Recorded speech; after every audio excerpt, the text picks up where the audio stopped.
안녕하세요. 수아입니다. 이번 시간은 불교 역사상 가장 드라마틱하고 매력적인 용수보살의 출가 이야기입니다. 용수보살하면 화엄경과 중론을 지으신 대승불교의 아버지이시고 제2의 석가모니로 불리는 분입니다. 우리가 절에 가면 독송하는 화엄경 약창계의 주인공. 대방광불 화엄경 용수보살 약찬계 이렇게 독송하죠.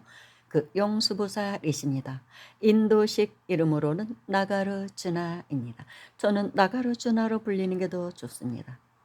그런데 이분의 출가 동기는 아주 드라마틱합니다. 이분이 이 위대한 조사, 위대한 보살이 출가하기 전에는 천하의 바람둥이였다는 것입니다. 지금부터 제가 하는 이야기는 그러니까 천도, 정다운 스님의 소설 천도에 기반합니다. 정다운 스님 하면 1970년대를 풍미한 불교계의 가장 유명한 베스트셀러 작가이십니다. 제 나이 또래 사람들은 다 아실 것입니다. 소설 전수경, 소설 반야심경, 소설 천도, 그리고 옷을 벗지 못하는 사람들 소설 정감록, 그리고 인생 12진법을 쓰신 분입니다. 저는 정다운 스님 책은 다 봤습니다. 거의 다 읽었거든요. 너무 재밌어요. 그리고 필력이 대단합니다. 그때 당시에 세속에서는 최인호 씨가 또 그렇게 쌍벽을 이루는 필력을 자랑하셨죠. 별들의 고향으로.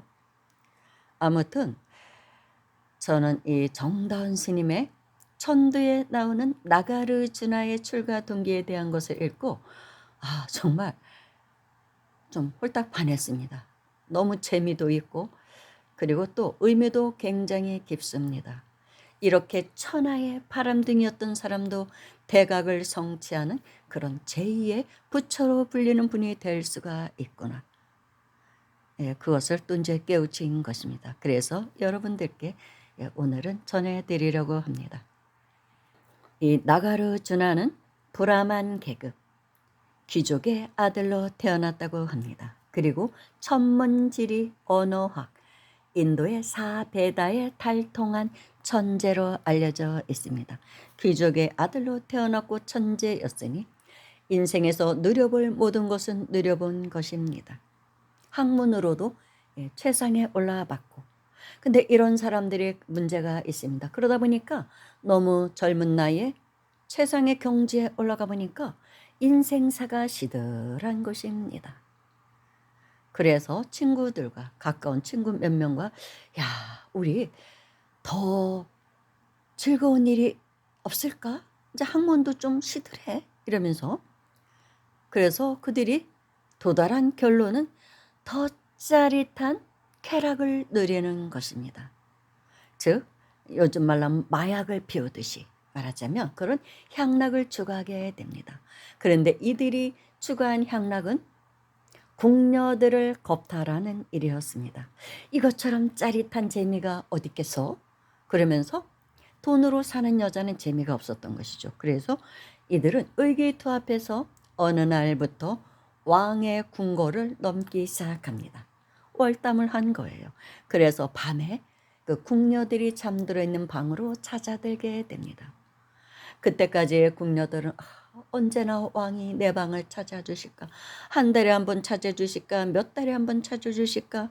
때로는 1년에 한 번 찾아주는 예, 그런 또 기회가 오는 궁녀들도 있을 것입니다. 그런 궁녀들에게 어느 날 너무나 잘생기고 늠름한 청년들이 나타난 것입니다. 처음에는 항거를 했겠죠. 당연히 궁녀들이. 그렇지만 시간이 지나자 오히려 이들을 기다리게 됩니다. 이제는 왕을 기다리는 게 아니라 이 젊고 잘생긴 남자들을 기다리게 됩니다. 오늘 밤 나를 찾아주실까? 내 방을 찾아주실까? 이렇게 궁녀들은 기다리기 시작합니다. 그래서 궁녀들과 이 남자 몇 명은 그 최고의 향락에 빠져들게 됩니다. 원래 뭐 겁탈하는 게 더 뭐 짜릿하다고 하잖아요. 그런 얘기가 있잖아요. 그래서 성폭행하는 사람들이 그런다고 하죠. 아무튼 이들은 이제 같이 빠져들기 시작했던 것이죠. 쾌락으로. 그러다 보니까 몇 달이 지나니까 이 궁녀들의 배가 불러오기 시작합니다. 그러니까 궁궐에서 난리가 난 것이죠. 왕이 아니 나는 너를 찾아간 적이 없는데 어떻게 네 배가 불러? 이상하다. 그리고 한두 여자가 아니라 막 배가 부르니까 이제 취조를 한 것이죠. 왕 앞으로 다 불려와서 어떻게 된 거냐 이실직고 하렸다 하니까 이제 궁녀들이 이제 덜덜 떨면서 이실직고를 합니다. 밤마다 찾아오는 남자들이 있습니다. 그래서 이제 난리가 난 이제 화가 난 그런 왕의 군사들이 담 밑에서 이제 기다립니다. 이들이 담을 넘을 때를 기다리고 있는 것이죠. 잡으려고. 그래서 마침내 잡히게 됩니다.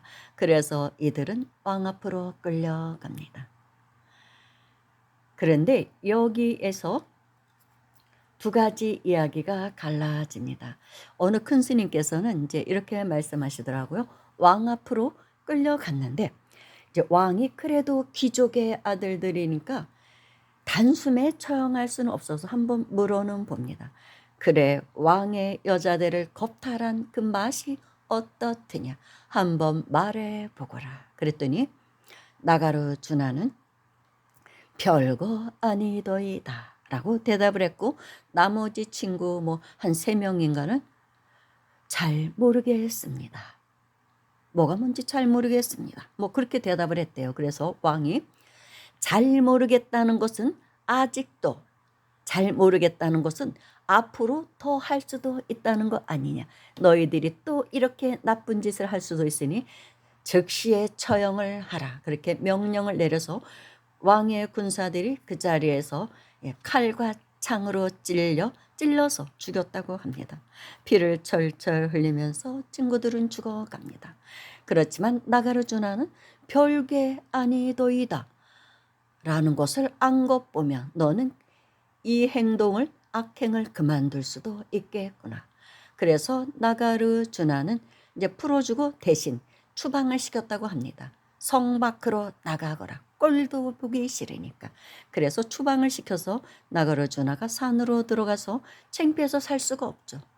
그래서 출가했다고 어느 스승을 만나서 어느 고승을 만나서 출가해서 거기서 수행을 해서 대각을 이루었다라고 전해온다고 그렇게 어느 큰 스님께서 법문하실 때 들었습니다. 그런데 정다운 스님은 아주 드라마틱하게 또 표현을 하십니다. 이제 정다운 스님께서는 그때 친구들은 잡혔는데 이 나가르주나는 잡히지 않고 도망을 쳤다고 그렇게 말씀을 하십니다. 물론 이제 정사 플러스 야사니까 어떻게 해석하느냐는 뭐 그렇죠.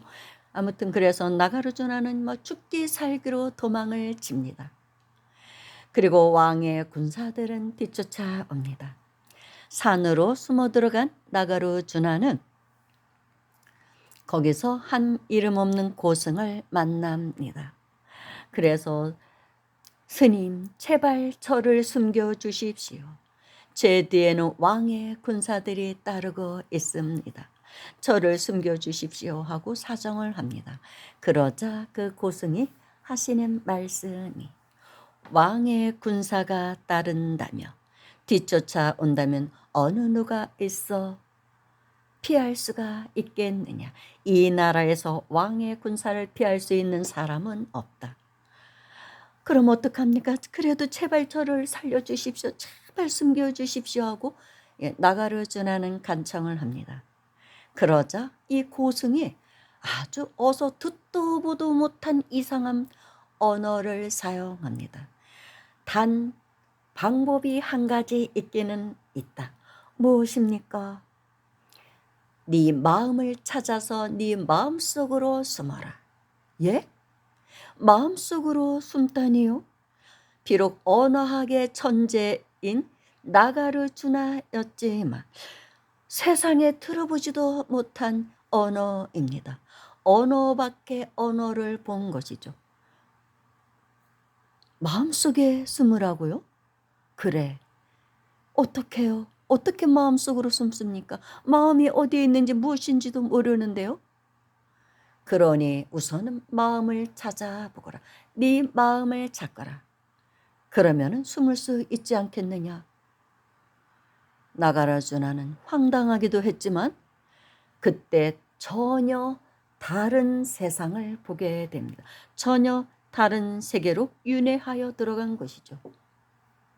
그래서 그때부터 나가르주나는 그 고승을 따라가서 깊은 산속에 숨어서 용맹정진을 합니다. 왕의 군사가 어느 때 자기를 찾아올지 모르니까 찾아오기 전에 빨리 마음을 찾아서 내가 마음속으로 숨으면 내가 살아날 수 있다 하니 죽기 살기로 정진을 할 수밖에 없었죠. 그리고 마침내 나가라주나는 마음을 찾게 됩니다. 깨달은 것이죠.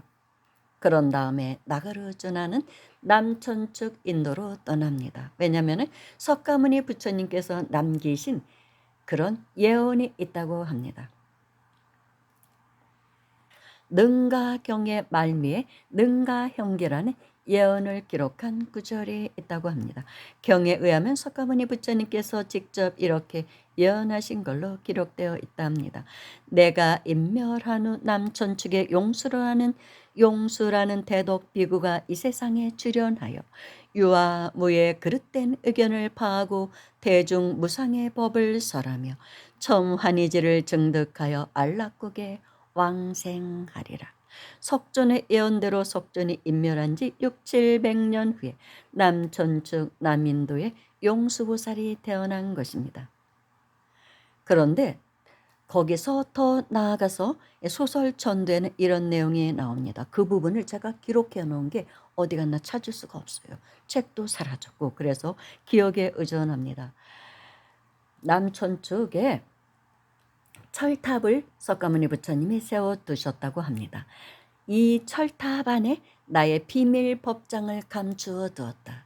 앞으로 그러니까 6,700년 후에 용수라는 대독 비구가 나타나서 이 비밀을 풀 것이다. 내가 남겨준 비밀을 풀 것이다 라는 그런 예언을 하셨다고 합니다. 뭐 용수라는 이름은 뭐 중국식 이름이죠. 아무튼 그래서 누구나 석가모니 부처님이 비밀이 남겨준 비밀 법장이 무엇인지 그것을 알기 위해서 수많은 그런 이제 스님들이 수행자들이 찾아들었다고 합니다. 그런데 그 철탑은 문이 없대요. 아니 뭔가 비밀을 감춰둔 거를 찾아내려면 철탑 안으로 들어가야 되는데 철탑에 문이 없는 거예요. 그냥 통으로 된 철로 된 철탑이었다고 합니다. 그러니까 산매 속에 들어가야 문을 열 수가 있는 것이죠. 물리적으로는 도저히 열 수가 없는 철탑이었던 것입니다. 그래서 용수보살 즉 나가르주나도 그곳으로 갑니다. 내가 석가모니 부처님이 두었다는 그 비밀 법장을 내가 꺼내야겠다 하고 그 앞에 앉습니다. 그런데 산매에 들어가기 전에 일단 3-7일 동안 참회 기도를 합니다. 생각해보니 자신이 너무나 많은 업을 지은 것입니다. 그래서 그 앞에서 3-7일 기도를 합니다. 참회 기도를. 눈물을 흘려가면서 무릎이 까지도록 절을 하면서 참회 기도를 하고 그리고 급기야 화엄산매에 들어갑니다. 그때 철탑의 문이 열립니다. 산매에 들어가니까 그리고 용수보살은 그 안으로 철탑 안으로 들어갑니다. 과연 석가모니 부처님이 감추어둔 비밀 법장은 무엇이었을까요? 용수보살은 깜짝 놀랍니다. 그 이전에는 부처님은 오로지 석가모니 부처님 한 분인 줄 알았는데 철탑 안에는 그러니까 법신, 보신, 화신 3존불이 모셔져 있었다고 합니다. 용수보살이 그것을 본 것이죠. 아, 부처는 석가모니 부처님 한 몸이 아니라 석가모니 부처님 안에는 법신, 보신, 화신이 3신이 계시는구나. 이 우주에는 법신, 보신, 화신 3신이 계시는구나. 그것을 알았다고 합니다. 이것이 바로 석가모니 부처님이 숨겨둔 비밀이구나. 그래서 이제 철탑에서 나와서 나가르주나는 석가모니 부처님이 그 당시에 용궁에 감추어 두었다는 화엄경을 찾으러 갑니다. 용궁 속으로 들어갑니다. 즉 용궁이란 진짜 바닷속의 용궁이 아니라 화엄의 바다, 진리의 바다 속으로 들어갔다는 것이죠. 그래서 진리의 바다 속으로 들어가서 화엄경을 꺼내옵니다. 그래서 이제 화엄경을 이 세상에 출현하게 합니다. 그런 이야기가 소설 천두에 나옵니다. 참 얘기도 참 재미있게 잘 쓰시죠. 정다은 스님은 참 대단하신 작가예요.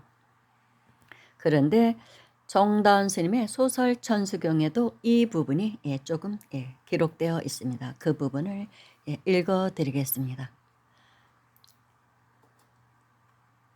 능가경의 말미에 능가형계라는 예언을 기록한 구절이 있다. 경에 의하면 석가모니 부처님께서 직접 이렇게 예언하신 걸로 기록되어 있다. 내가 인멸한 후 남천축의 용수라는 대독비구가 이 세상에 출현하여 유아 무의 그릇된 의견을 파하고 대중무상의 법을 설하며 처음 환희제를 등득하여 증득하여 안락국에 왕생하리라. 석존의 예언대로 석존이 인멸한 지 700년 후에 남천축 남인도의 용수보살이 태어났다. 그는 어려서부터 총명하여 학문에 능통했는데 모든 생명은 전생도 없고 후생도 없고 오직 현생뿐이기 때문에 향락을 누리는 것이 삶의 최고의 행복이라고 생각했다. 그는 친구와 함께 왕궁에 드나들면서 시간을 보내고 있는 궁녀들을 유인하여 향락질을 하다가 발각되어 도망쳤는데 두 친구는 붙들려서 극형에 처해지고 자신만 겨우 목숨을 건져 어느 절에 들어가 은신하게 되었다. 일찍이 인도의 고대 사상인 사베다와 천문과 지리 등 모든 학문에 달통했던 그는 그때서야 물리가 터져서 세상 만사는 인간의 능력밖에 윤회하고 있음을 터득하기 시작했다. 모든 만물은 반드시 인과응보의 법칙에 의해 서로 물려 돌아가고 있음을 알았다. 자신이 그 대섭리를 무시하고 몇 가지를 알았다 하여 함부로 도용하고 만용하게 되면 우주가 그것을 용납하지 않는다는 자연법칙을 알았던 것이다. 개인이 아무리 위대하고 대진리를 터득해도 그것은 우주에는 아무런 영향력을 미치지 못한다. 본래 부중불감이니 만들어도 우주는 늘어남이 아니요 없앤다고 우주가 줄어들지도 않는다는 법칙을 깨달았다. 고로 인연에 의해 생긴 것들이 그 자신이 우주 밖에 있는 특별한 존재로 알겠지만 우주로 볼 때는 생겨도 우주 안에 좋아요. 죽어도 우주 안에 있을 뿐 사라짐이 아니기 때문에 생불생이요 사불사인 도리를 깨우쳤던 것이다. 용수는 우주가 본래 불생불멸인 도리를 알고 세상 만사를 관찰한 즉 오직 마음 하나가 있어 온갖 조화를 일으킴을 터득했다. 만약에 이 진리의 도리를 알고자 할진대는 과거, 현재, 미래의 모든 부처님이 능히 비추어 보신 법계의 진리를 알아야 되노니 이 우주의 모든 것을 오직 마음 하나가 만들었음을 알지니라. 약인 용료지 삼세 일체불 응감법계성 일체유심적. 석가모니 부처님께서는 견명성 오도하신 후 보리수 아래 앉아 칠칠이를 삼매 드셨는데 이때 무설설하신 진리가 바로 일체유심조라는 최상승의 경전인 화엄경이었다. 그러나 당시에 중생의 근기가 낮아 설할 수가 없었기 때문에 용궁에다가 숨겨 놓았었다. 용수보살은 정진하여 일체유심주의 경제를 터득하고 있음과 없음이 서로 걸리지 않기 때문에 있는 것이 사라질 수 있고 없는 데서 만물이 소생한다는 이사무의 법계를 알았으며 모든 현상들이 본래 없는 것이기에 사물과 사물끼리도 서로 장애가 되지 않는 자유자재한 도리인 사사무의 법계를 감득하여 용궁 즉 진리의 바닷속으로 들어가 감추어진 화엄경을 가지고 나왔다. 화엄경의 출현으로 인하여 불교는 소승불교에서 대승불교로 대전환을 했으며 우리나라에 불교가 들어온 것은 바로 이 대승불교로부터 시작된 것이기에 엄밀히 따지자면 우리나라 불교는 제2의 부처님이라는 용수 사상의 뿌리를 내리고 있는 편이라고 했다.